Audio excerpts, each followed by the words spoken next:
Hybrid నమూనాలో సీట్ల పునర్విభజనతోనే దక్షిణాది రాష్ట్రాలకు న్యాయం జరుగుతుందని తెలంగాణ సీఎం రేవంత్ రెడ్డి స్పష్టం చేశారు.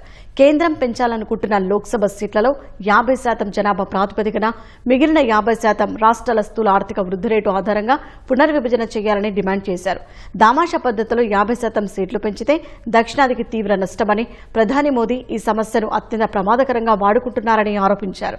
మహిళా రిజర్వేషన్ల బిళ్లకు కాంగ్రెస్ 100% కట్టుబడి ఉందని, ప్రస్తుత సీట్ల ప్రాతిపదికగా 33% మహిళా కోటాను తక్షణమే అమలు చేయాలని డిమాండ్ చేశారు. North eastern and union territories లో జనాభా ప్రాతిపదికన పార్లమెంట్ సీట్లు లేవు. సో 100% జనాభా ప్రాతిపదికన కూడా సీట్ల పంపకాలు లేవు. ఈ హైబ్రిడ్ మోడల్లో మీరు 272 సీట్లు మీరు పెంచాలని నిర్ణయించుకున్నారు కదా, అందులో 50% 136 సీట్లు మీరు చెప్పుకుంటున్న ప్రోరేటా ప్రకారం ఇచ్చుకోండి. ఇంకొక 136 సీట్లు 50% ఉన్నాయి కదా, జిఎస్డిపి ప్రాతిపదికన సీట్లను విభజించండి. అప్పుడు జనాభా నియంత్రణ చేసి దేశ ఆర్థిక వ్యవస్థకు ఆదాయాన్ని తెచ్చిపెట్టిన రాష్ట్రాలను మీరు గౌరవించినట్టు అవుతుంది.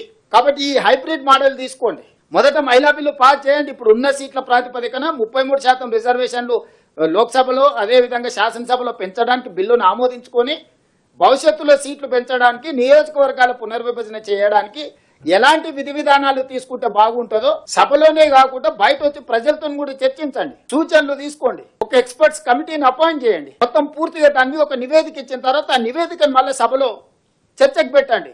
2028 మార్చి వరకు ఈ ప్రక్రియ మొత్తం అయిపోతుంది. అంతే తప్ప హడావిడిగా అడ్డగోలుగా చేసి దేశంలో అనవసరమైన గందరగోళాన్ని సృష్టించి ఇది ఉత్తర భారతదేశానికి దక్షిణ భారతదేశానికి ఒక వైరుధ్యాన్ని, గ్యాప్ ను పెంచడానికి మీరు దయచేసి ప్రయత్నం చెయ్యకండి అని చెప్పి మోడీ గారికి నేను సూచన చేయదలుచుకున్నా.